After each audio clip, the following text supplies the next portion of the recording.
Assalamualaikum. Saya Akilauni binti Muhammad Fauzi dari kelas BM1.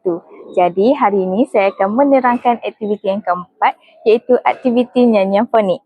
Okey, apa tu nyanyian fonik? Nyanyian fonik ini merupakan satu kaedah didik hibur yang menggunakan lagu untuk memperkenalkan bunyi huruf kepada murid pada peringkat prabacaan. Okey, tujuan aktiviti ini ialah membantu murid untuk mengenal bunyi huruf dengan mudah sebelum membaca perkataan. Okey, langkah yang pertama, guru akan memperkenalkan gambar ataupun kad huruf kepada murid. Kemudian, guru bersama dengan murid akan menyebut perkataan tersebut sambil bernyanyi. Kemudian, guru akan mengakhiri aktiviti tersebut dengan membuat satu rumusan bunyi huruf yang dipelajari. Jadi, itu sahaja daripada saya. Sekian, terima kasih.